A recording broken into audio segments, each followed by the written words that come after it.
জামাই, ও জামাই, বলো না ভালোবাসি।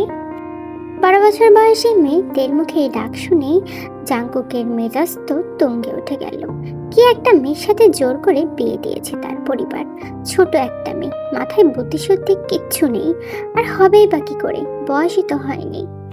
জাঙ্কুক যেই উঠে চলে যাবে ঠিক তখনই তে ডেকে উঠল। কি হলো জামাই, চলে যাচ্ছ কেন? আমার সাথে কথা বলবে না বুঝি? জাঙ্কুক রাগান্বিত মুখে হাসি দিয়ে বলল, তুমি থাকো, আমার যাওয়ার সময় হয়ে গিয়েছে। তে জাঙ্কুকের দিকে ড্যাব ড্যাব করে তাকিয়ে বলল, কোথায় যাবে? বিদেশ চলে যাব। তে বাধ্যসুলভ ভাবে খুশি হয়ে বলল, ও তাই বুঝি, যাও তবে।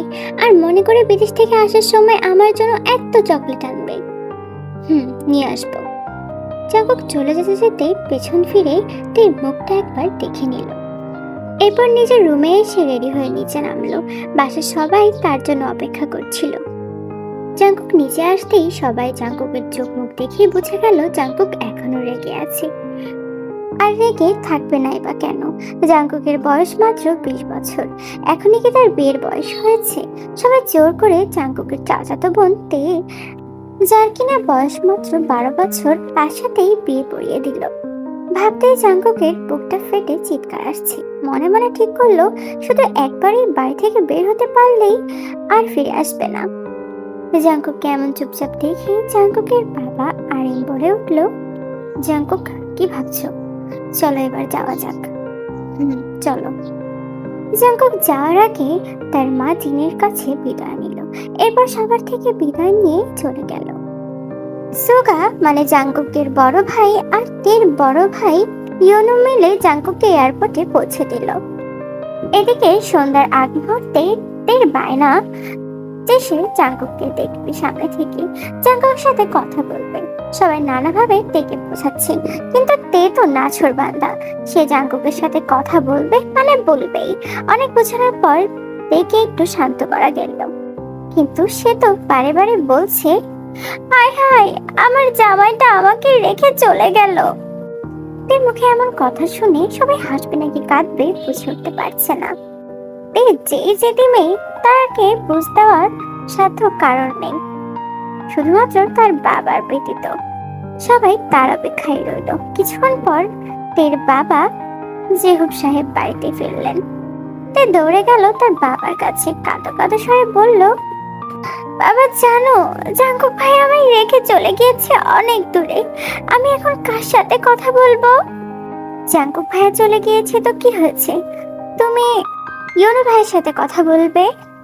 আর তোমার জাঙ্কুক ভাই কিছুদিন পরেই চলে আসবে, মাত্র কিছুদিনেরই তো ব্যাপার।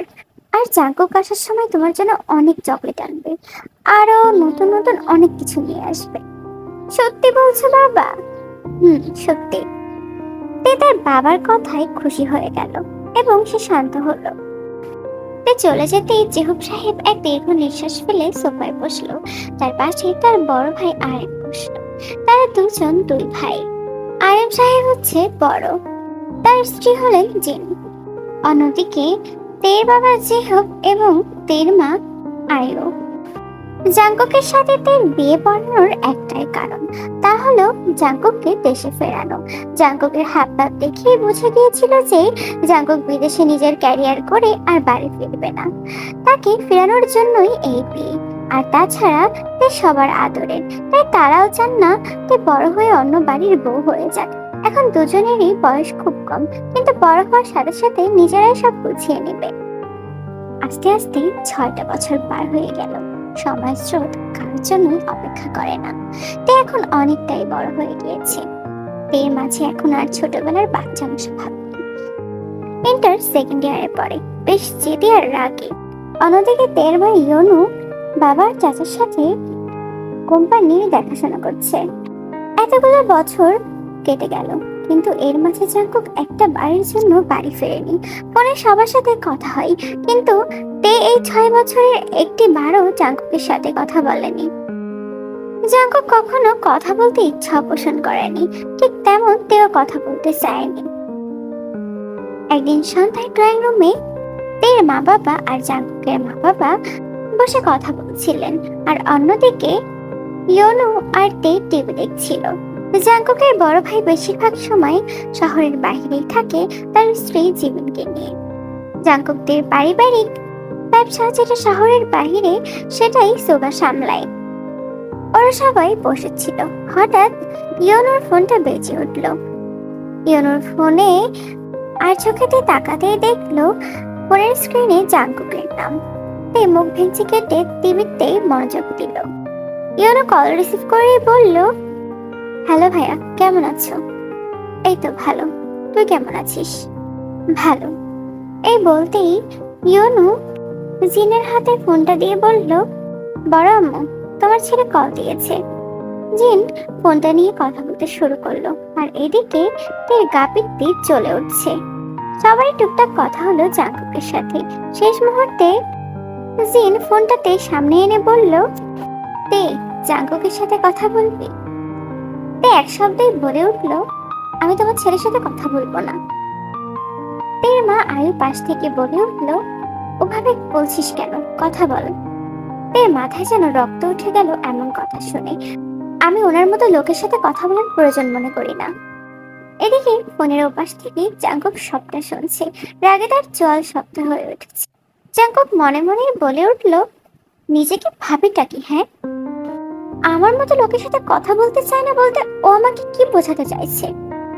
ইয়োনো ফোনটা ছো মেরে নিয়ে বলল, ভাইয়া কিছু মনে করো না, আসলে তে বুঝতে পারেনি যে তুমি কল করেছো, ভেবেছে অন্য কেউ কল দিয়েছে।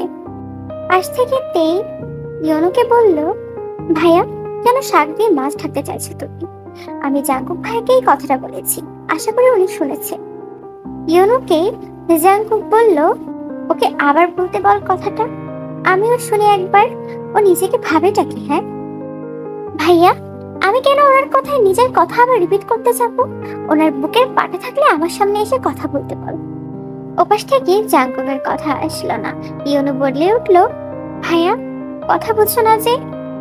মিনিট দুই পর জাঙ্কুক কাটকাট গলায় বলে উঠলো, আমি আমার বুকের পাটা নিয়ে আসছি, তোর বোনকে রেডি থাকতে বল।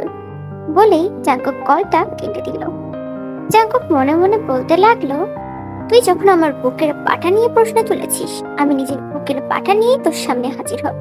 শুধু তুই একটু ওয়েট কর, তোকে ঠিক করতে আমি আসছি। তোকে এত সাহস কে দিয়েছে, আমিও দেখবো সেটা। এদিকে কেউ ওই পাশে রাগে ফুঁসছে। এত বছর পর দুজনের মাঝে কথা হলো, তাও আবার ঝগড়া দিয়ে। সবাই নির্বাক দর্শকের মতো দুজনের ঝগড়া দেখল। অবশ্য সবাই একদিকে ভাবনায় পড়ে রইল যে জাঙ্কুককে আদৌ আসবে। এদিকে রাগে ফুঁসতে ফুঁসতে নিজের রুমে গিয়ে জাঙ্কুককে হাজারো গালি দিচ্ছে। উফ, নিজেকে যে কিভাবে, আমাকে বলে ওয়েট করতে, কি বা করবে এসে? শুধু কথার বেলায় বড় বড় কথা। এতদিন কথা বলেনি, ঠিক ছিল, সব হয়েছে বড় আম্মুর জন্য। তাকে কে বুদ্ধি দিয়েছিল এই জল্লাদটার সাথে কথা বলার জন্য? আসুক শয়তানটা, আমিও দেখবো আমাকে কি করে। জাঙ্কুক ফোন রাখার পরেও নিজেকে শান্ত করতে পারছে না। কয়েক বছর আগে সেই পিচ্চি মেয়েটা কিনা তাকে বলছে বুকের পাটা থাকলে সামনে গিয়ে কথা বলতে। জাঙ্কুক এখন নিজের ইমেজ ধরে রাখতে গেলে তে মুখোমুখি হবে। ঘন্টাখানিক পর জিন আসলেন তের ঘরে। তে পড়তে বসছিল তখন। কি রে, এখনো রেগে আছিস বুঝি? তাহলে খেতে গেলি না যে? এমনি ভালো লাগছিল না। জিন তের থুতনিতে হাত রেখে বলে উঠল, কি হয়েছে দেখি? কিছু হয়নি বড় আম্মু। আমার থেকে লুকাচ্ছিস? জাঙ্কুকের কথায় এখনো মন খারাপ করে আছিস তাই না? বড় আম্মু, কি মনে হয় যে তোমার ওই জল্লাদ ছেলেটার কথায় আমি মন খারাপ করে থাকবো? সে এত বছরেই দেশে আসলো না, আর এখন নাকি আমাকে ঠিক করতে দেশে আসবে। ওনার আজে বাজে কথা শুনলে মনে হয় বাড়ি ছেড়ে চলে যায়। আচ্ছা হয়েছে, এবার খেতে আস মা। তে নিচে আসতেই তের মা বলে উঠলো, কিরে তোর রাগ কি কমেছে, নাকি আমাকে আবার আলাদাভাবে রাগ ভাঙাতে হবে? তে কোনো উত্তর দিল না। জিন বলে উঠলো, আহ থামো, মেয়েটাকে মাত্রই বুঝিয়ে নিয়ে আসলাম, আর তুমি আবার রাগিয়ে দিচ্ছ। ভাবি, তুমি ওকে আশকারা দিয়ে মাথায় তুলছো, কিন্তু আজ ও যদি জাঙ্কুকের সাথে ভালোভাবে কথা বলতো তাহলে কি হতো? তা না বলে জাঙ্কুকের সাথে ঝগড়া বাঁধানোর মতো কথা বলল। বলে ছেলেটা কত দূরে রয়েছে, ওর সাথে এমনটা না করলে কি হতো না। তে মায়ের কথার জবাবে রাগে গজগজ করে বলে উঠল, আমি ওনার সাথে ভালোভাবে কথা বলতে পারবো না মা। এই কদিন কদিন বলছি কেন, এই বছর তো আমার সাথে একটি বারের জন্য কথা বলেনি। এই বাড়িতে যে আমি থাকি বা আমার অস্তিত্ব আছে সে কি কোনোদিনও জানতে চেয়েছে? সেও জানতে চায়নি, আমিও তেমন ওনাকে চিনি না। জিন তের মাথায় হাত রেখে বলল, কাউকে চিনতে হবে না, এখন থাম। এই বলেই জিন নিজের হাতেই তেকে খাবার খাইয়ে দিয়ে থাকলো।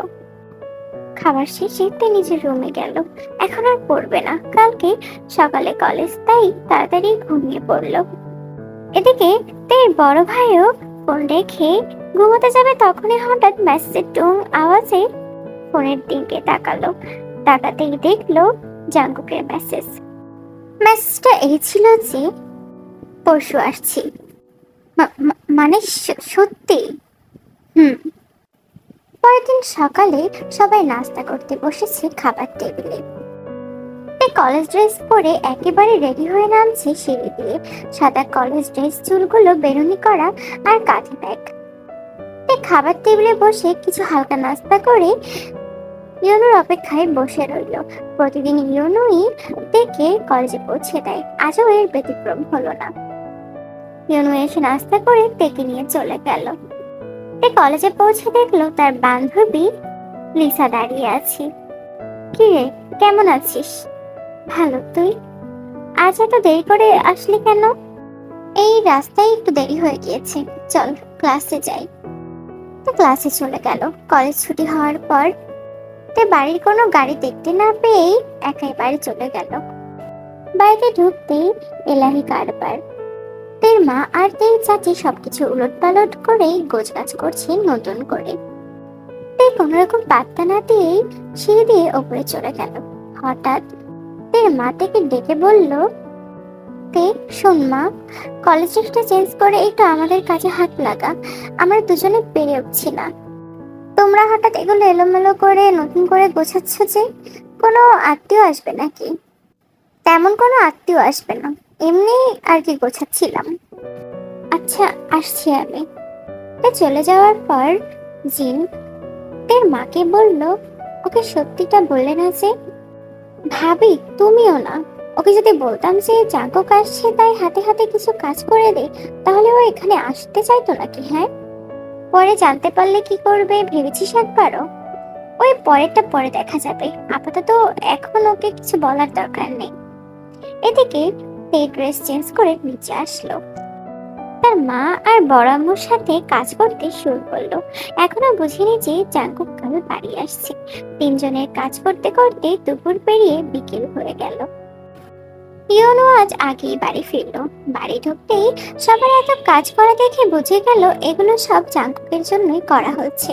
কিন্তু তেকে কাজ করতে দেখে বেশ খটকা লাগলো। তে তো জেনে বুঝে জাঙ্কুকের জন্য এত কাজ করবে না। ইউনু তের সামনে একটা টিস্যু এগিয়ে দিয়ে বলল, বাহ তে, তুই তো ভালোই কাজ করতে পারিস। কেন, আগে বুঝি দেখিসনি? না, দেখেছি, কিন্তু আজ জাঙ্কুকের জন্য এত কাজ করছিস তাই দেখে কেমন জানি লাগছে। তে তো চিৎকার দিয়ে উঠল, কি, আমি ওই জল্লাদ লোকের জন্য কাজ করছি? ইউনু তো বেশম খেয়ে উঠল। তের মা আর জাঙ্কুকের মা দুজনে এগিয়ে আসলো। তে রাগে খুঁজতে খুঁজতে তার মায়ের দিকে তাকালো। ইউনুদের থেকে আরো রাগানোর জন্যই বলে উঠল, এই যা, কেন যে জাঙ্কুকের কথা বললাম, ভালোই কাজ করছিলি, কাজ কর কাজ কর, কাজ করা ভালো, আমি গেলাম। তে তো ইউনুর দিকে অগ্নি চোখে তাকালো। কিছু হওয়ার আগেই ইউনু তো কেটে পড়লো। এখন তে কি করবে বুঝে উঠতে পারছে না। 2-3 ঘন্টা ধরে গাধার মতো খাটছে সে। এখন শুনছে নাকি সবটা জাঙ্কুকের জন্য।